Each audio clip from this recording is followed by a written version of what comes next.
Si mes calculs sont exacts, lorsque ce petit bolide atteindra 88 miles à l'heure, attends-toi à voir quelque chose qui décoiffe.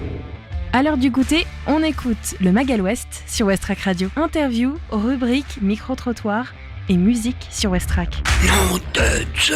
Salut à toutes et salut à tous, bienvenue dans le Mag à l'Ouest sur Westrack Radio. C'est Lucie avec vous jusqu'à 18h en ce mercredi 26 mars 2025. Aujourd'hui on plonge dans l'univers ciné et série.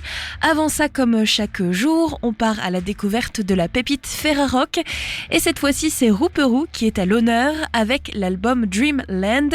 On prendra aussi un instant pour faire le point sur l'actu locale, avec notamment un projet qui va faire parler de lui. L'église évangélique de Sainte-Cécile va être transformée en cabinet dentaire. Bien sûr, on n'oublie pas l'agenda des sorties pour voir ce qui bouge dans la région, sans oublier notre météo. Est-ce que le temps va nous laisser tranquille pour ce soir et demain? On en parle dans un instant. Et puis un peu de culture avec JB dans sa chronique Culturée, où il va nous plonger dans une tradition ancestrale, le Bouskachi. Installez-vous bien, on est ensemble pendant 1 heure. C'est le Mag à l'Ouest et ça commence maintenant. On fait un point sur le temps qu'il fait et qu'il fera chez nous. Actuellement, le soleil est encore là, mais le ciel reste mitigé, alternant entre éclaircies et passages nuageux. La température actuelle est de 12 degrés. Le vent se tourne vers le nord-nord-est à 13 km/h. Pour ce soir, bonne nouvelle, le ciel va se dégager au fil des heures, parfait pour une petite balade en soirée. Température 11 degrés avec un ressenti autour de 9, donc pensez tout de même à une petite laine. Le vent se renforcera légèrement, atteignant 18 km/h, toujours en nord-nord-est. Coucher de soleil attendu à 19h22, on gagne donc 4 minutes de lumière pour cette journée. Pour demain matin, le lever du soleil est attendu à 6h47. On gagne donc encore 3 minutes de jour sur la journée. Le soleil sera au rendez-vous, un ciel dégagé dès le lever du jour et ça fait plaisir. La température sera de 7 degrés, un peu frais au réveil mais sec, un vent faible autour de 5 km/h vers l'est. L'humidité sera de 84%, donc avec une petite sensation de fraîcheur. Un beau soleil persiste pour l'après-midi demain. Avec 0 nuage à l'horizon, on pourra profiter d'un temps agréable. La température sera de 12 degrés, idéale pour une pause en terrasse. Le vent, un peu plus présent, autour de 8 km/h, viendra du nord-ouest. Enfin, en soirée demain, le ciel restera dégagé avec une température qui retombera doucement. Température 11 degrés, un vent léger autour de 9 km/h, direction nord-nord-ouest. Voilà pour notre météo, direction les actus locales. Les infos locales sur Westrack. Le Flash. Bonjour à tous, voici un point sur les informations locales de ce mercredi 26 mars 2025. Au Havre, l'église évangélique de Sainte-Cécile va devenir un cabinet dentaire. Plus aucun office ne sera célébré au 39 avenue Rouget de Lille au Havre. Le chantier de l'ancienne église évangélique de Sainte-Cécile a commencé ce lundi 24 mars. À terme, elle accueillera un cabinet dentaire, ouverture prévue pour janvier 2026. Musique et féerie de Disney avec l'orchestre d'harmonie de Lillebonne. L'orchestre d'harmonie de Lillebonne jouera les plus grands airs des dessins animés Disney dans un spectacle familial ce samedi 29 mars à 18h30 au Centre culturel Julio Bona. Entrée libre. À Saint-Valery-en-Caux, la MFR ouvre ses inscriptions pour la rentrée 2025. La maison familiale et rurale, la MFR, lance en ce printemps 2025 sa campagne d'inscription pour la prochaine rentrée scolaire. Service à la personne, petite enfance, vente et animation en territoire rural. Le choix est vaste. Prochaine porte ouverte à la MFR de Saint-Valery-en-Caux, aussi rue Nationale, les 9 avril et 4 juin. La cohabitation entre le mammouth et l'homme racontée arrive en scène. La scène au temps des mammouths est une exposition qui revient sur la vie en Normandie 200 000 ans avant notre ère, une époque où l'homme vivait aux côtés du mammouth, à découvrir jusqu'au 30 novembre 2025 à Musée aux Seines, ouvert du mardi au dimanche de 13h à 18h30, tarif de base 5 €. Et enfin, à Fécamp, un atelier d'écriture pour des élèves de seconde européenne du lycée Maupassant. Des lycées fécampois ont pris part au dispositif d'écriture créative déployé sur toute la Normandie le 3 juin à Caen. Les élèves du lycée Maupassant partageront leur création avec 13 autres groupes normands. Merci de votre attention. Tout de suite, le flash des actualités nationales et internationales. Bonsoir à tous. Pierre Palmade va pouvoir être placé sous bracelet électronique.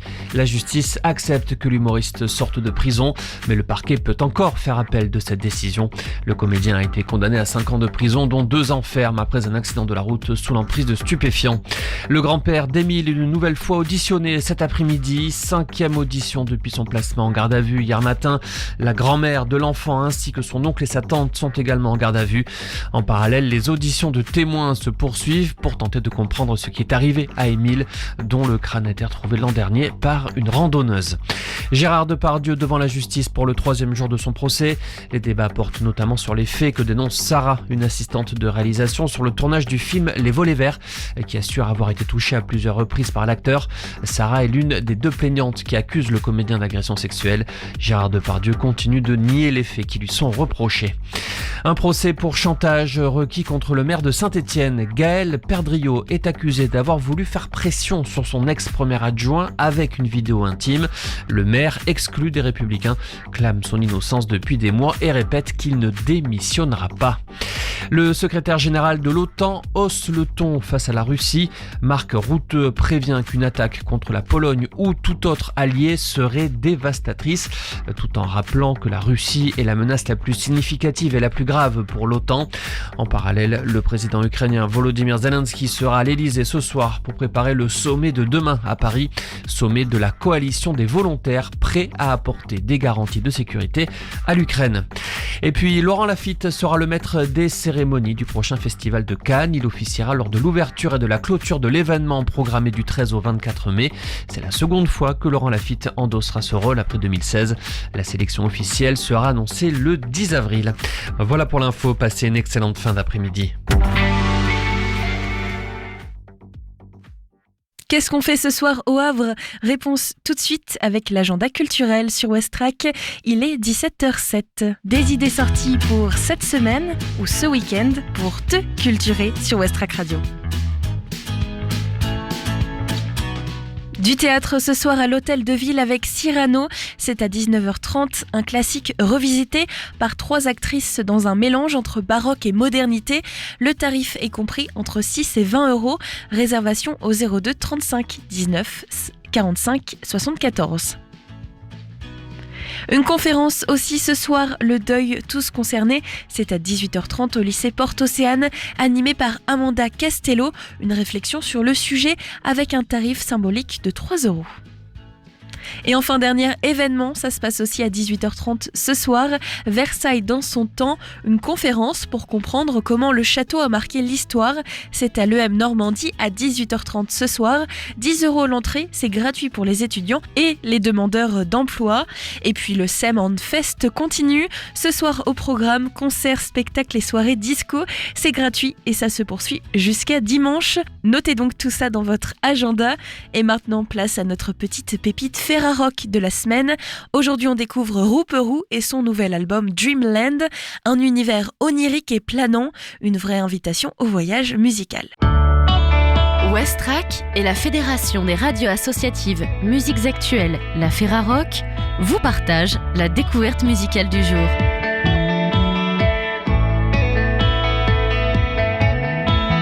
Du 24 au 30 mars 2025, la Ferrarock met en lumière un groupe qui émerge avec une musique profondément originale. C'est Rouperou et leur album Dreamland. Ce quartet, canet, a vu le jour en 2020, né d'une longue amitié et de nombreuses sessions d'improvisation. Dans leur maison à Caen, ils ont tissé les premiers fils d'une musique singulière entre exploration de leur monde intérieur et rencontres sonores expérimentales. Loin des sentiers battus, Rouperou propose une pop à la fois mystérieuse et aérienne, empreinte de mélancolie mais aussi de lumière. Leur dernier projet, Dreamland, capture l'essence de ces expériences, offrant des compositions envoûtantes et intenses, oscillant entre l'ombre et la clarté.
La force de Rouperou réside dans la fusion de ses influences et dans l'intimité de son processus créatif. Chaque morceau naît de l'interaction entre des instruments ancrés dans la terre, comme la basse et la batterie, et des sonorités plus éthérées portées par des synthétiseurs en lévitation. La voix du groupe, à la fois profonde et mystérieuse, se pose délicatement au-dessus de ce paysage sonore, ajoutant une touche humaine et émotive aux compositions. Ces éléments se mélangent dans un équilibre fragile entre les fêlures de l'âme et des envolées lumineuses, créant une atmosphère qui invite à la fois à la contemplation et à l'évasion.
Avec Dreamland, Hooperoo invite les auditeurs à s'aventurer dans un univers sonore aussi profond que lointain. Leur musique, nourrie de plusieurs années d'expérimentation et d'amitié, résonne comme un miroir de leurs émotions et de leur vision du monde. Ce projet, porté par des sonorités à la fois introspectives et lumineuses, ne demande qu'à être découvert. En écoutant Hooperoo, vous serez transporté dans un voyage musical où chaque note raconte une histoire et où chaque écoute laisse place à de nouvelles sensations. Un véritable appel à la rêverie et à l'évasion à ne pas manquer. Plus d'informations sur le site de la ferrarock.org. Cet album est partenaire jusqu'au 30 mars prochain.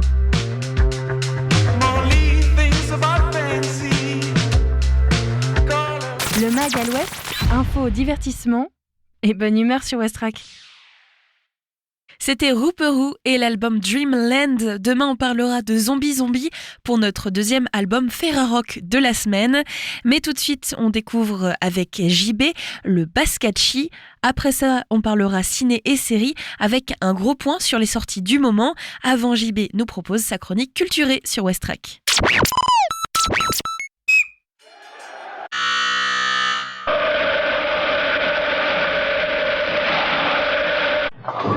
Les sports équestres français, c'est deux univers qui vivent dans un même sport. C'est deux mondes qui coexistent, deux mondes diamétralement opposés. Certes, c'est carrément cliché de le dire, mais à ce niveau-là, c'est quand même assez flagrant. D'un côté, on a l'équitation, une école vieille de 100 ans, une maîtrise réputée dans le monde. Un sport qu'on ne suit évidemment qu'aux Jeux Olympiques. On apprend qui est le meilleur, le Kylian Mbappé chevalin. Puis il finit deuxième, mais on change de sport et on fait ça ainsi de suite jusqu'à la fin des JO. Et d'un autre côté, il y a la névrosité, le tonnerre d'une quasi-soixantaine de sabots filants au vent, les courses hippiques, celles que les parieurs regardent tranquillement dans leur PMU mise sur le jockey en vogue chevauchant de pauvres canassons qu'on a soit appelés Stormcat ou Persian King. Notez que ces sobriquets ne sont pas de mon invention, c'est des chevaux qui existent, qui ont couru pour des jockeys français. Mais dans tout ça, le point commun, la connivence absolue qui dépasse les préjugés, c'est que pour vrai, les sports équestres français, c'est assez chiant.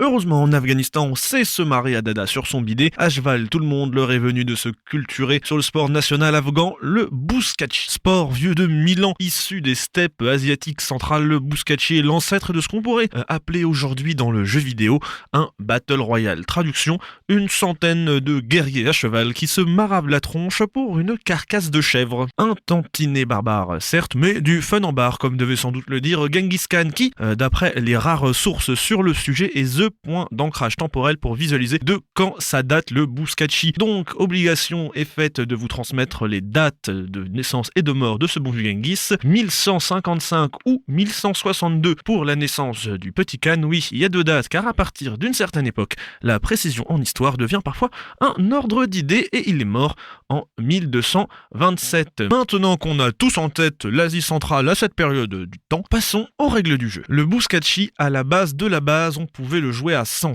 chopendo, 100 cavaliers qui vont s'affronter devant des supporters en délire. Ils doivent se ruer sur une carcasse de chèvre d'environ 60 kilos et faire un but ou un essai, bon le terme chacun utilisera celui qu'il veut, en posant la dite carcasse dans un cercle dessiné au sol. Cette forme de bouskatchi, la plus ancienne, est baptisée le Tudabarai, une pratique autant rituelle que sportive, gage de l'aspect rituel qui saute pas directement aux yeux quand on parle de mecs qui se tabassent à cheval. Le Bakolchi, donc l'arbitre en gros, prononce une prière avant le joyeux bordel que constitue une partie, où je le précise, on a le droit de frapper le porteur de la carcasse avec un fouet. Droit que d'ailleurs on retrouve chez le cousin kirghizistanais du bouskatchi, le Kokboru, une version moins chaotique avec 10 cavaliers par équipe et seulement 4 qui jouent en même temps. On a quelques paramètres qui changent comme le poids de la carcasse, on a intégré une mi-temps pour un peu de repos entre 3 mandales, et une taille de terrain réglementaire là où le bouskatchi n'en avait a priori pas. On raconte que les zones d'embut des premières parties pouvaient être à 2 km du départ. Entre ça et le rififi sur le terrain, ça doit faire partie des sports les plus incommodes à suivre et regarder. Bon, vous le voyez, la différence n'est pas gigantesque, mais dans les deux, on ne doit pas frapper le cheval ou les bras et jambes des cavaliers et interdit de se battre après un but. Une interdiction qu'on pourrait voir comme normale, mais si on regarde par exemple les règles du bowling, rien ne spécifie qu'il est interdit de lancer sa boule dans les testicules de son adversaire s'il a fait un strike. Donc le fait de le mettre, c'est quand même pas anodin. Bouskatchi est un sport à la dure de fait puisqu'il serait inspiré des meutes de loups qui apprennent la chasse aux petits, une origine qu'on retrouve parmi les utilités du bouskatchi vu qu'il servait notamment à former les cavaliers et leurs montures à la guerre. À savoir qu'on pratiquait également le Tudabaraï lors des mariages ou des circoncisions. Lors des mariages, je peux le concevoir, l'équivalent moderne si on est fan du hack et du foot, c'est de se marier au stade Océane et se dire oui alors que l'équipe adverse marque le but du 3-0, romantique à souhait. Par contre, pendant une circoncision, on dirait que c'est plus de fun pour les parents que pour l'enfant. Soit il est bébé, il capte rien, soit disons qu'il est conscient de ce qui se passe, et je ne saurais présumer des tenants et aboutissants de ce genre d'opération, mais je suis relativement sûr qu'après quand vous asticote cet endroit du corps, il peut bien y avoir 100 gars qui se torgnolent autour d'une chèvre morte, vous n'êtes pas à fond dans la partie. Cela étant, le bouskatchi, c'est l'occasion parfaite pour de grandes célébrations dans les pays pratiquants. Le coq-bourou est souvent pratiqué lors de grands festivals au Kirghizistan et ça dure 3 jours. Stand de nourriture mais aussi course d'endurance afin de s'échauffer avant les parties. Une bonne chevauchée de 16 km avant de se mettre sur la tronche comme si le sport n'était pas déjà assez physique. Le bouskatchi, le coq-bourou ou un des 7 noms sous lesquels on l'appelle, c'est vraiment une question de vibe. L'ambiance justement, l'aura de ce sport, elle fascine. Elle aura fasciné 2 auteurs. Le premier connu grâce à l'Armée des Ombres, c'est Joseph Kessel, membre de l'Académie française, commandeur de l'Ordre des Arts et des Lettres, qui aura écrit le roman Les Cavaliers, retraçant les épiques cavalcades afghanes. Je précise bien commandeur car l'Ordre des Arts et des Lettres compte plusieurs rangs. D'abord les chevaliers, comme Francky Vincent, intronisé en 2022, puis les officiers. On peut prendre l'exemple de Zazie en 2021. Et enfin, les commandeurs dont font partie Joseph Kessel et aussi Pierre Perret. Bon, vous avez vu qu'on a fait une petite énumération sous le spectre variété française, déjà parce que ça m'amuse, mais aussi parce que ça donne un aperçu des goûts musicaux du ministère de la Culture dans les années 2020, mais surtout ça montre que les chansons sur le zizi ne se valent pas. Bref, je vous avais évoqué un second auteur. Vu qu'on digresse au moins 10 fois par chronique, on a failli l'oublier, sauf que croyez-moi, ça serait dommage. Plus dommage d'un point de vue comique que littéraire, je vous rassure, le personnage étant particulier, son idiome risque de vous faire tiquer. Gérard Devilliers. Bizarrement, malgré moult recherches, aucun lien avec Philippe. Cependant, on choisit pas toujours son âme sœur. Gérard prétend avoir obtenu Sciences Po alors qu'au mieux il a passé le portail de l'entrée. Il a tenté, je le jure que c'est vrai, de faire croire que Sheila allait devenir un homme dans les colonnes de France Dimanche. Et son biographe nous rapporte que ses amis le décrivent comme misogyne et raciste. A contrario, lorsque Thierry Ardisson lui demande s'il a quelque chose contre les homosexuels, il répond non. Moi je dis bravo Gérard. Revenons à la littérature. Notre bon vieux Gérard est l'auteur d'une immense série à succès qui s'appelle Sas, des romans de gare racistes faisant la part belle au sexe tellement qu'on en a compilé les extraits dans une anthologie. Le GG était un sacré coquin. Ces fameux Sas, outre d'occuper le lecteur, cachaient apparemment un dessin légèrement moins noble. En effet, le journal Le Monde en 2013 nous révèle que les SAS dispensaient de la désinformation à la demande de la SDECE, le service de documentation extérieure et de contre-espionnage.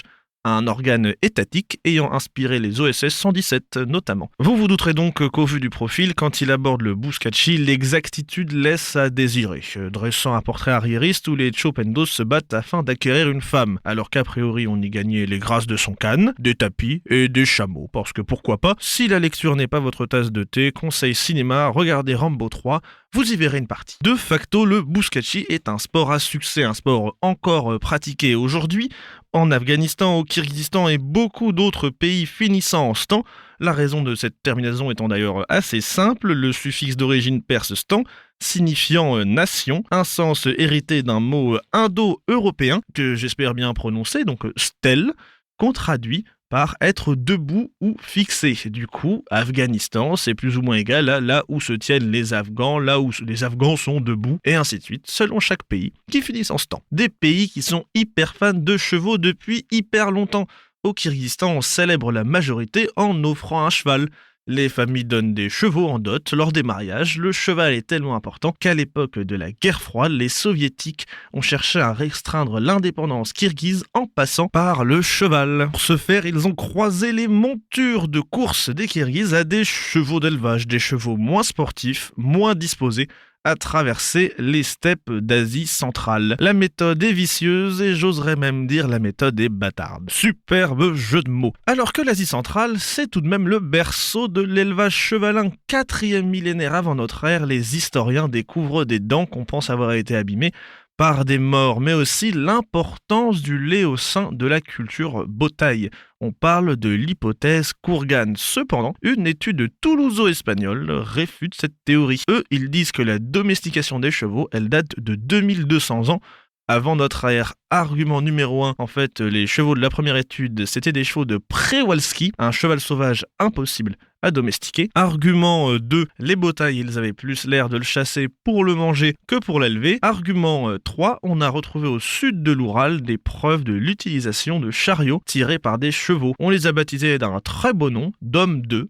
Un très beau nom d'aspirateur, ces chevaux étaient adaptés à la montée de par leur morphologie. L'étude d'anciens génomes ont même pu déterminer que les hommes ont favorisé ce trait génétique en sélectionnant cette espèce de cheval. Le bouskachi s'est professionnalisé au fil du temps chez ces pays équestres. En 1950, en Afghanistan, le format en équipe devient la norme. Elles sont composées de 5 à 15 joueurs et on adopte un système de points. 2 si vous mettez la carcasse dans la zone d'embut, 1 si vous passez la ligne avec la carcasse en main. Cette forme officielle du sport du bouskachi se nomme le karajaj. 2020, nouvelle évolution, création de la Ligue afghane de bouskachi de Karajaj. Instauration de règles internationales comme une limite à 6 cavaliers par équipe et remplacement de l'ouloc traditionnel de la carcasse par un sac de cuir pesant environ 30 kg. Mais la plus innovante des innovations, la révolution absolue pour ce jeu, 1000 ans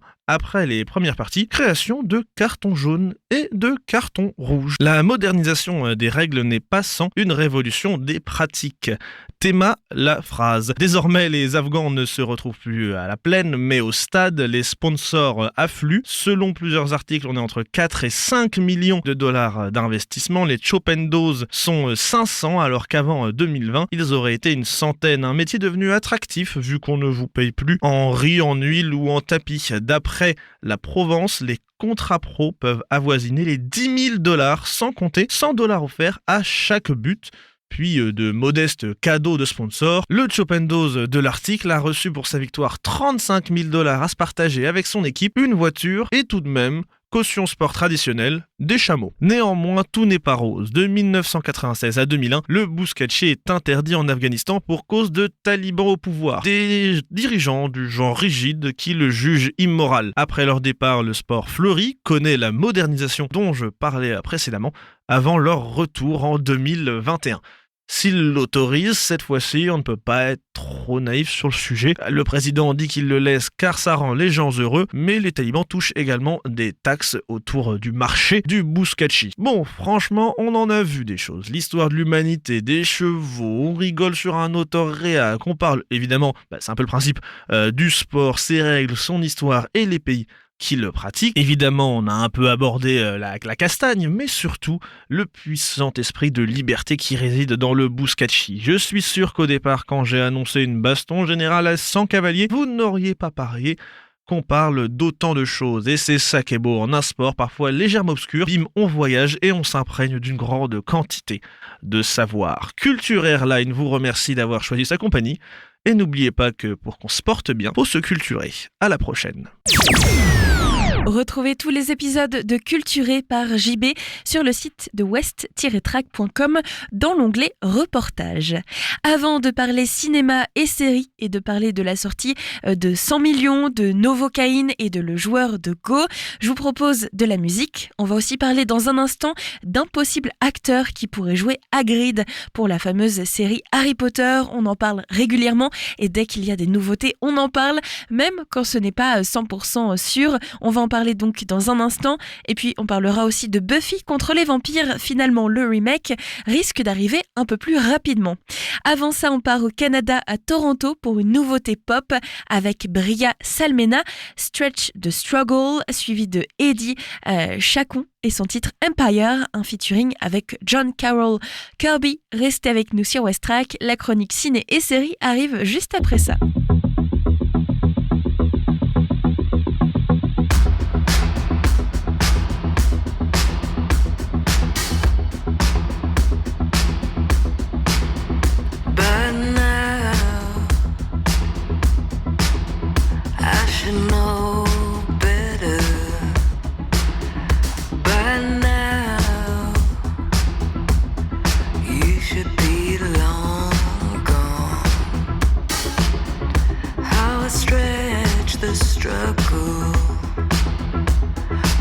something to suck on. I just need it, need it, need it, need it, need it, need it. But now you shouldn't love me so. But now I shouldn't care to let you go. How strange the struggle for something to suck on. I just need it, need it, need it, need it, need it, need it. I just need it, need it, need it, need it, need it, need it. The hunger I can't deny, what scares you, baby, truth or lie. You'll never see my crying eyes, see my. Keep going.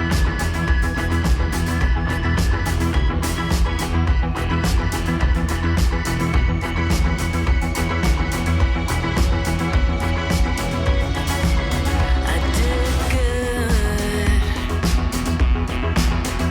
until I didn't try. You found your way down, kept your foot in your mouth, and I wrote, I hate you, I really couldn't stand you. It was all I thought about. I just need it, need it, need it, need it, need it. I just need it, need it, need it, need it, need it.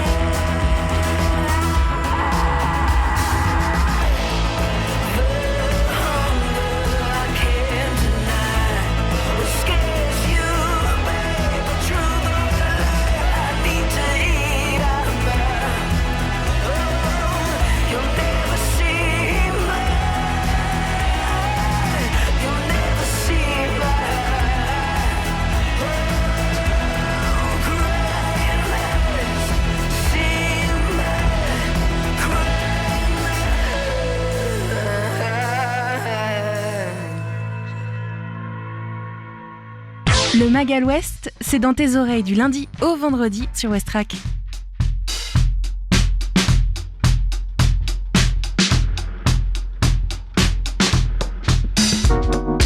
Holding on to what we have, can't let it slip away. I can never say the words I've always wanted to say. Everything we have is like an empire that we built upon the sand.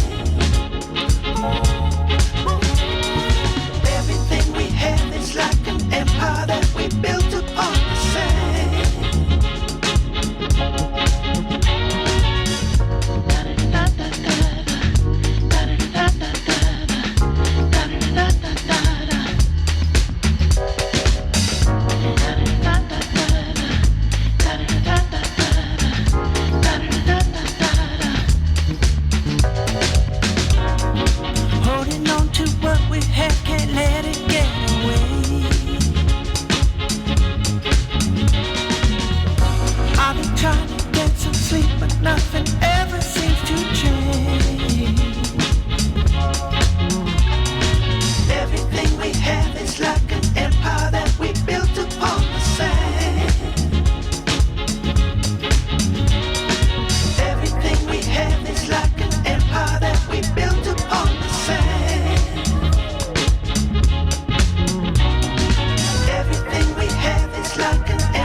Nous sommes aujourd'hui mercredi et le mercredi, on se plonge dans nos salles obscures à la découverte des sorties de la semaine et on se plonge aussi sous le plaid dans le canapé à la découverte des nouveautés sur les plateformes de streaming. On va parler aujourd'hui de cinéma avec 100 millions, Novocaine et Le Joueur de Go. Et côté série, le remake de Buffy contre les vampires, Harry Potter qui arrive sur la plateforme Max et plein d'autres choses.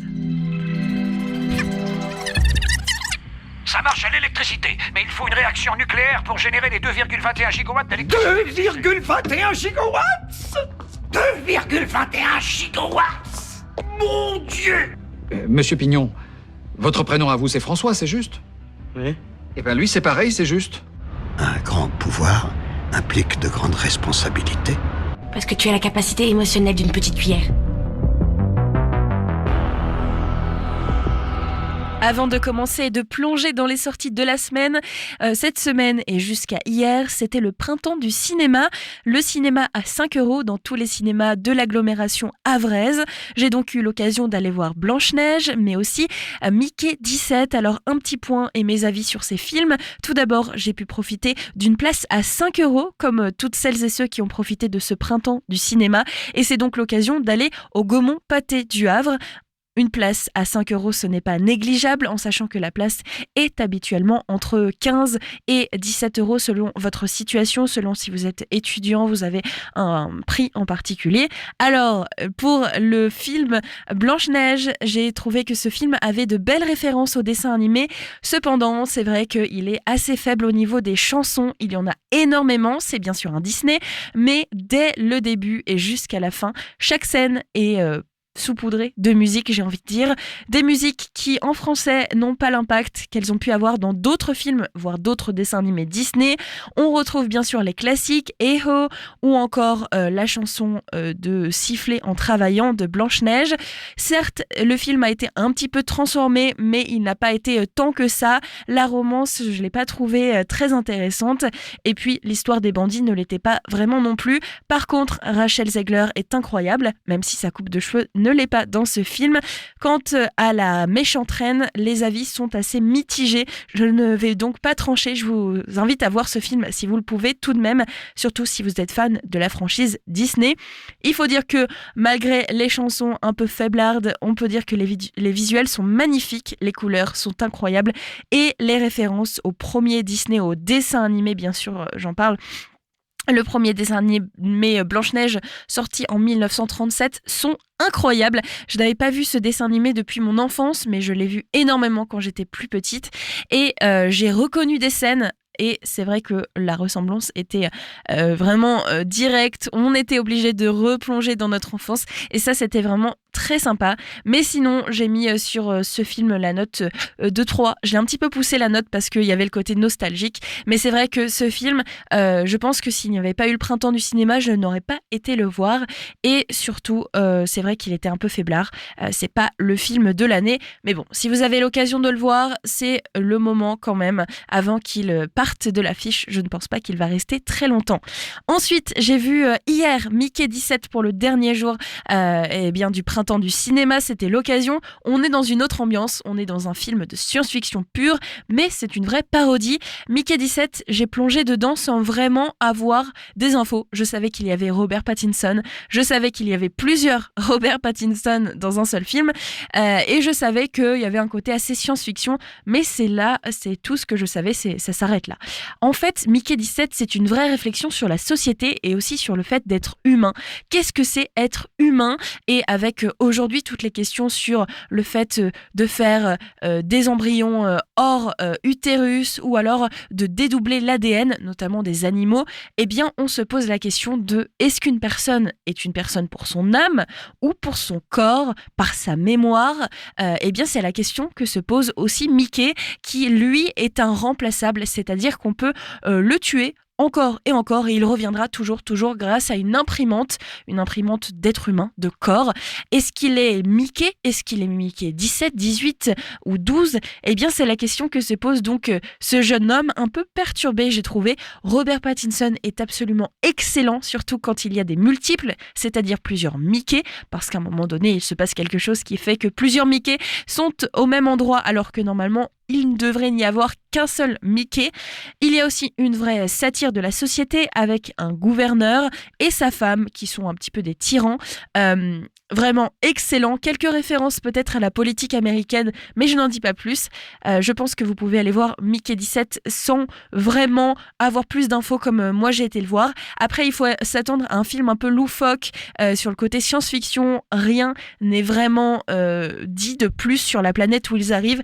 Il y a des créatures un petit peu étranges. On n'en sait pas plus, on n'en saura pas plus, mais sur la réflexion sur le fait d'être humain ou non, sur la réflexion de est-ce que l'âme fait l'être humain, c'est vraiment un film qui est intéressant et si vous avez l'occasion de le voir, je vous le conseille. Voilà pour les 2 films que j'ai pu voir cette semaine. N'hésitez pas à me faire un retour sur vous, les films que vous avez vus, si vous avez vu Blanche-Neige ou Mickey 17 et si vous aimez ce format. D'habitude, je vous présente plutôt les films, mais j'avais envie de vous parler des films que j'ai pu voir. Allez, on plonge directement dans des films qui sortent aujourd'hui. 100 millions, Novocaine et Le Joueur de Go. Une comédie qui va faire réfléchir autant que rire. 100 millions, réalisé par Eric Toledano et Olivier Nakache, nous plonge dans un scénario que tout le monde a déjà imaginé au moins une fois dans sa vie. Que feriez-vous si vous héritiez soudainement d'une somme colossale ? Le pitch, Patrick, interprété par Cadmerade, est un ouvrier engagé et syndicaliste convaincu. Il a toujours prôné l'égalité, la solidarité et la lutte contre les inégalités, mais du jour au lendemain, un héritage inattendu de 100 millions d'euros chamboule sa vie. Le problème, il ne veut pas que ça change son quotidien. Il continue d'aller bosser à l'usine, de faire grève avec ses collègues, mais cacher une telle fortune n'est pas si simple, surtout que sa femme, ses amis et même ses camarades de lutte commencent à s'en douter. Cadmerade est ici au sommet de son art. On connaît Cadmerade pour ses rôles comiques, mais ici, il excelle dans un registre plus subtil, entre rire et drame social. Il rappelle un peu son rôle dans Le Grand Bain, où il jouait un personnage paumé mais attachant. Alors, pourquoi ce film est-il intéressant ? Parce qu'il pose une vraie question sociale. Est-ce que l'argent change vraiment les gens, ou est-ce que c'est notre regard sur eux qui change ? Parce qu'il est aussi porté par un casting 5 étoiles, avec Michel Larocque, Laurent Lafitte et Marina Foy. Parce que c'est aussi un savoureux mélange entre comédie et satire sociale, un peu à la manière des films de Ruben Östlund, par exemple Sans filtre ou The Square. Vous pouvez donc retrouver 100 millions d'euros dès aujourd'hui en salle. Maître Blanchet, vous êtes bien Patrick Massiera ? Ça dépend, c'est pourquoi ? Une cousine de votre père décédée sans enfant. 100 millions ? Ah, quand même. Tu racontes pas à tout le monde, hein ? Non, tu me connais quand même, non ? Je l'ai dit qu'à Bernard. Ça te dirait de venir dîner à la maison ? Alors ? 100 ? Vous verrez, Massiera, vous allez changer. Bah non. Mais qu'est-ce que tu fais ? Bah ça se voit pas, je travaille. Tu vas travailler jusqu'à quand ? Jusqu'à ce que j'ai tous mes trimestres. Bon, et les enfants, on leur donne combien ? 5 millions chacun. Quoi ? Ça colle pas vraiment à mes convictions. Tu peux aider les gens avec cet argent. Ou aller chez le coiffeur. Novocaine, quand la douleur disparaît, mais pas la vengeance. Amateurs de sensations fortes, préparez-vous à un thriller ultra nerveux qui va vous tenir en haleine. Novocaine. L'histoire, Jack Cade, qu'on connaît déjà dans The Boys sur Prime Video, joue Daniel, un homme atteint d'une maladie génétique rare qui l'empêche de ressentir la douleur. Jusqu'ici, il a toujours appris à vivre avec cette particularité, mais tout bouscule lorsque sa femme est kidnappée. Dès lors, il se lance dans une traque impitoyable avec un atout. Il peut encaisser les pires blessures sans broncher. Pourquoi ce film cartonne-t-il déjà ? Un mélange explosif entre John Wick et Jason Bourne, avec des cascades et des combats ultra réalistes. Jack Cade, dans un rôle à contre-emploi, loin de son personnage un peu naïf de The Boys, il incarne ici un homme enragé, prêt à tout. Et enfin, une mise en scène ultra tendue qui joue sur le ressenti du spectateur. On voit des blessures horribles, mais sans jamais voir la douleur chez le héros, et ça crée un vrai malaise. Ce film sort en salle aujourd'hui. Attention, âme sensible s'abstenir, certaines scènes sont hyper violentes, et ce film est interdit aux moins de 12 ans. C'est quoi ton truc ? Mon truc ? Je suis un mec normal, avec un boulot normal, mais j'ai cette maladie qui fait que je sens pas la douleur. Hé, je l'ai eu. Sérieux ? T'es un super-héros ? Non. Et ça, tu le sens ou pas ? Je le sens carrément bien. C'était une nuit magique. Oh oh oh! Tout le monde par terre! Ouvrez le coffre! Le joueur de Go, un drame historique bouleversant, changement d'ambiance total avec ce chef-d'œuvre venu d'Asie. Le joueur de Go, un film historique qui nous plonge dans la Chine des années 30, en pleine guerre sino-japonaise. On suit une jeune chinoise passionnée par le jeu de Go qui va croiser la route d'un soldat japonais infiltré. À travers leur partie, une relation complexe et pleine de tensions se développe, mais la guerre est là et leur destinée est loin d'être tracée. Pourquoi c'est un film à voir cette semaine? Parce que c'est visuellement magnifique, avec une reconstitution historique ultra précise, parce que le jeu de Go devient une métaphore de la guerre, chaque coup joué sur le plateau reflète les tragédies militaires et les dilemmes moraux des personnages, et enfin parce que c'est un film qui mêle amour, trahison et géopolitique. Ce film sort dès aujourd'hui au cinéma, Le joueur de Go. Il est ici depuis peu, mais c'est un excellent joueur de Go. Pourquoi un samouraï de votre rang ne dépend d'aucun maître? Vous me traitez de voleur? De quoi accusez-vous mon père exactement? C'est Shibata qui a commis ce vol, dans le seul but de vous piéger. Je le traquerai jusqu'au bout du monde s'il le faut. Si vous me rendez cet argent avant le nouvel an, vous retrouverez votre fille aussi pure qu'avant. Jusqu'à maintenant, je me suis efforcé de vivre avec intégrité. Mais était-ce le bon choix? Le retour de Buffy, cette fois-ci c'est officiel. Buffy contre les vampires revient sur nos écrans. Plus de 20 ans après la fin de la série culte, Sarah Michelle Gellar reprend donc son rôle dans la série de la tueuse de vampires, dans une suite directe de la série originale. Attention, Sarah Michelle Gellar ne sera pas une tueuse, mais peut-être un mentor. C'est une production de haut niveau cette fois-ci. Ce n'est pas un simple projet dans les limbes. Les scénaristes de Marvel, agents du Shield, sont aux commandes, accompagnée de Gail Berman, productrice historique de Buffy et d'Angel, et pour la réalisation Chloé Zhao qui a remporté l'Oscar du meilleur film pour Nomadland et réalisé Les Éternels chez Marvel. Sarah Michelle Gellar en parle, elle dit « Je me pince tous les jours en voyant cette équipe de rêve réunie.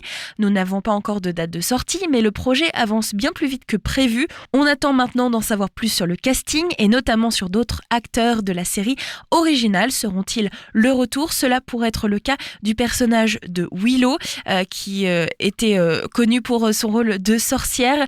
Elle pourrait reprendre son rôle potentiellement. Ce serait donc Alison Hanningham ou encore David Boreanaz qui joue le rôle de Angel. Pour l'instant, rien n'a été confirmé. IA et doublage, Prime Video lance le doublage automatique. C'est une petite révolution et une grosse polémique. Amazon Prime utilise désormais l'intelligence artificielle pour doubler des séries et films sur sa plateforme.